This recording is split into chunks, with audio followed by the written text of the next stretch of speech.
Dans le monde scintillant du show-business, où les alliances se forment et se brisent comme des étoiles filantes, il existe des connexions qui transcendent les contrats, les spotlights et les drames éphémères. Parmi elles, celle qu'il y a Diana Ross et Michael Jackson émerge comme un fil d'or tissé à travers les décennies, un lien si profond et si énigmatique qu'il défie les catégories simples de l'amitié ou de l'admiration. Imaginez un jeune garçon de 9 ans, aux yeux grands ouverts sur un univers impitoyable, cherchant un ancrage dans le chaos de la célébrité naissante. Ce garçon, c'était Michael Jackson, le plus jeune des Jackson 5, un prodige timide originaire des rues ouvrières de Gary, dans l'Indiana, qui venait de franchir les portes de Motown Records, le label qui forgeait les légendes de la soul et de la pop. Et là, au cœur de cette machine à rêve, se dressait Diana Ross, une déesse vivante, une voix envoûtante qui avait déjà conquis le monde avec les suprêmes avant de s'envoler vers une carrière solo éblouissante. Elle n'était pas seulement une artiste, elle était l'incarnation du glamour Motown, une confidente de Berry Gordy, le visionnaire fondateur du label, et une figure de puissance féminine dans un milieu dominé par les hommes. Techniquement, c'est Gordy qui avait repéré les Jackson 5 après une démo envoyée par le chanteur Bobby Taylor, mais Michael, avec cette innocence poétique qui le caractérisait, préférait une autre version des faits, celle où Diana Ross les avait découverts, les sauvant de l'anonymat pour les propulser vers les étoiles. Ce mythe, bien que fabriqué par les stratèges de Motown pour booster les ventes, devint pour lui une vérité absolue, gravée dans son cœur comme une prophétie. Le premier album des Jackson 5 s'intitula d'ailleurs Diana Ross présente les Jackson 5, un coup marketing génial qui capitalisait sur sa notoriété explosive. Mais pour Michael, ce n'était pas du calcul, c'était une renaissance. Diana ne le présentait pas seulement au public, elle l'arrachait à l'ombre de l'invisibilité, lui offrant un miroir dans lequel il pouvait entrevoir sa propre grandeur.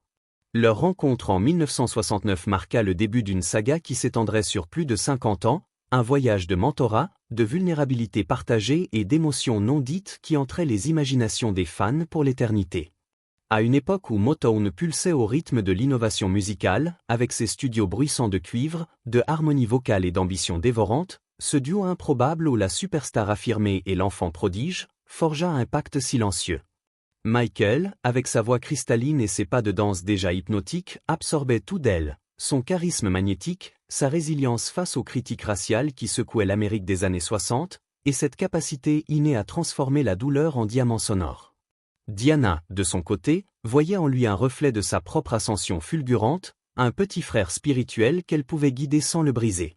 Les premières interactions étaient anodines en surface. Des conseils murmurés lors de répétitions, des rires partagés dans les couloirs du Hitsville USA, le quartier général de Motown à Détroit. Mais sous cette façade professionnelle bouillonnait quelque chose de plus primal, une dévotion qui allait bientôt déborder les cadres de l'amitié.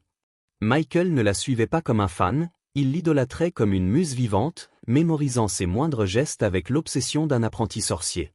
Des décennies plus tard, alors que le monde entier disséquait sa vie sous un microscope impitoyable, Diana Ross, à l'âge mûr de 81 ans en 2025, briserait enfin son silence. Pas dans un communiqué tapac sans grave-l'œil ou une interview sensationnelle, mais dans l'intimité d'une conversation familiale, avec des mots simples qui révélaient l'ampleur de ce qu'ils avaient partagé. Michael m'aimait d'une façon qu'on ne peut pas facilement nommer, confia-t-elle, sa voix encore empreinte de cette chaleur qui avait envoûté des générations. Ce récit, tissé de faits historiques, de témoignages intimes et de mystères persistants, nous plonge au cœur d'une relation qui redéfinit les frontières de l'amour dans le monde des étoiles. Si vous êtes captivé par ces histoires vraies qui dévoilent les coulisses de la gloire, restez avec moi sur Steve Tech, où chaque vidéo est une porte ouverte sur des légendes oubliées. Et si cette introduction vous touche déjà, imaginez ce qui suit, un voyage chronologique à travers leurs débuts tumultueux, leurs collaborations intimes et les ombres d'un amour inachevé. Abonnez-vous maintenant pour ne rien manquer. Et laissez un commentaire avec votre propre anecdote sur une idole qui a changé votre vie. Ensemble, on vise les 1000 abonnés et le million de vues qui nous propulseront vers de nouvelles révélations. Prêts? Plongeons dans le corps de cette épopée. Leur lien se cristallisa presque instantanément, comme si le destin avait orchestré cette alchimie dès les premiers accords de ABC qui propulsaient les Jackson 5 au sommet des charts. Lorsque la famille Jackson s'installa à Los Angeles en 1970, fuyant les hivers rigoureux de l'Indiana pour les palmiers ondulants de Californie, Michael trouva refuge dans la maison de Diana, perchée dans les collines d'Hollywood, un havre de luxe discret où les murs murmuraient des secrets de succès. Ce n'était pas une simple visite de courtoisie, c'était une immersion totale.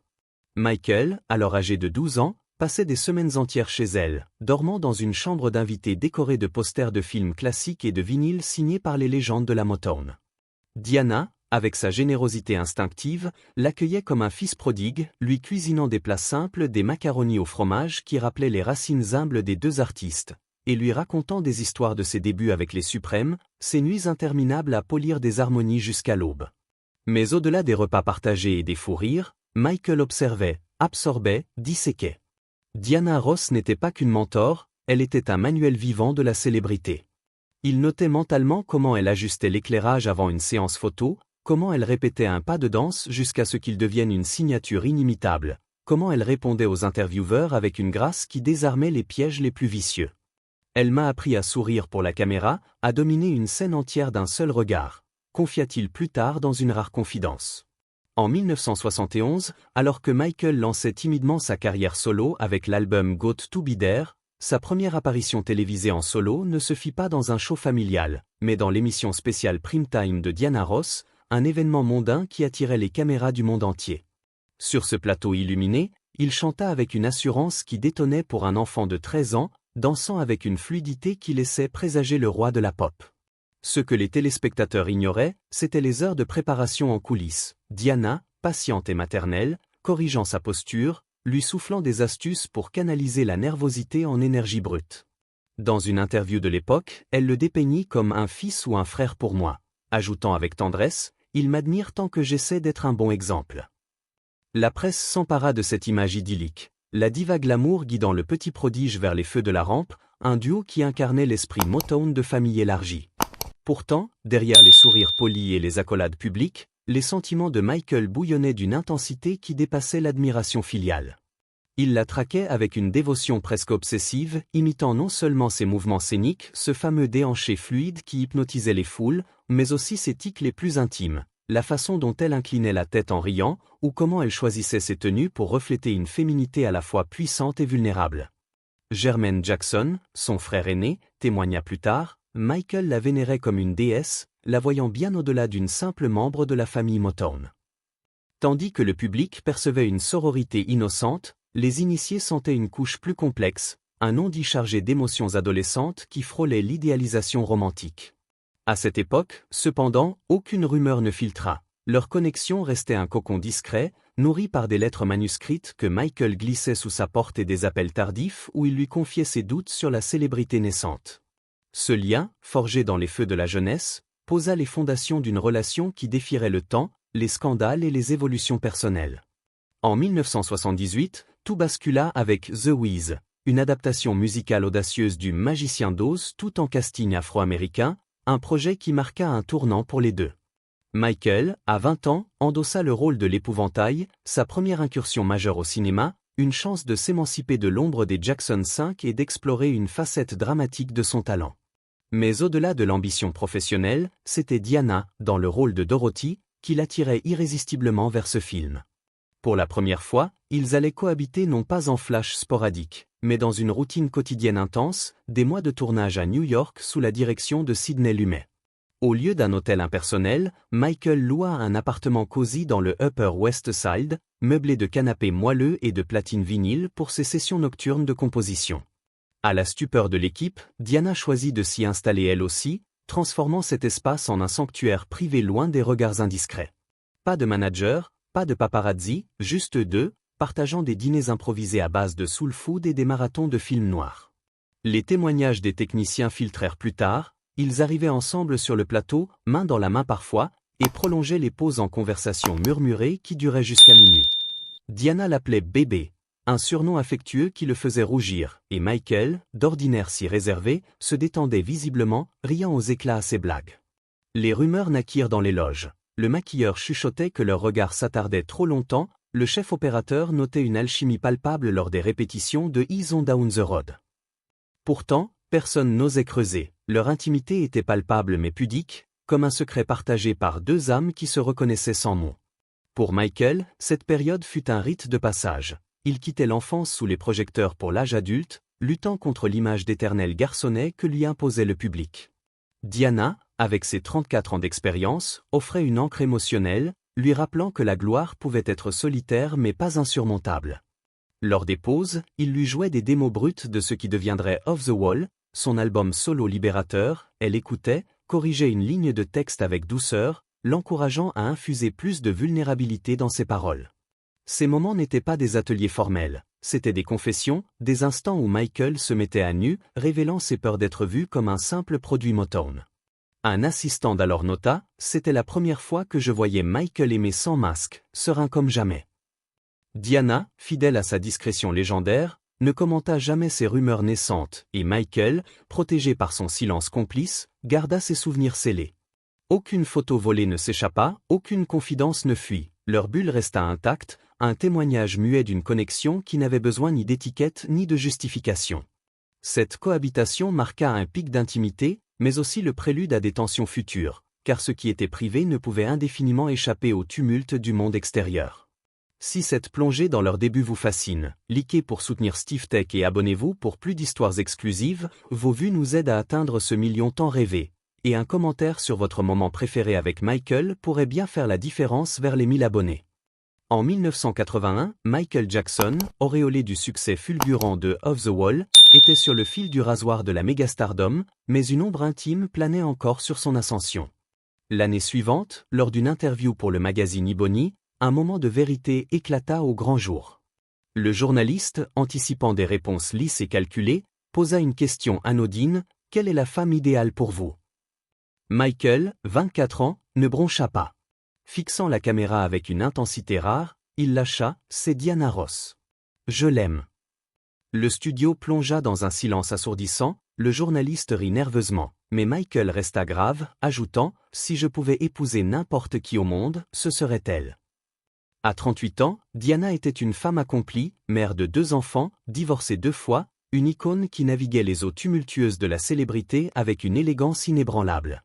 L'écart d'âge, 14 ans, et la profondeur émotionnelle de cette déclaration secouèrent l'Amérique. Les tabloïds s'emballèrent. Était-ce un caprice d'idole, une pub cachée pour un duo futur? Mais les proches savaient, Michael, si secret sur son cœur, ne parlait pas à la légère. Ses sentiments, couvés depuis l'enfance, jaillissaient enfin, crus et authentiques. Diana, comme toujours, se mura dans un silence d'or, pas de démenti, pas d'embrassade publique, juste une absence de réaction qui en disait long sur leur pacte tacite.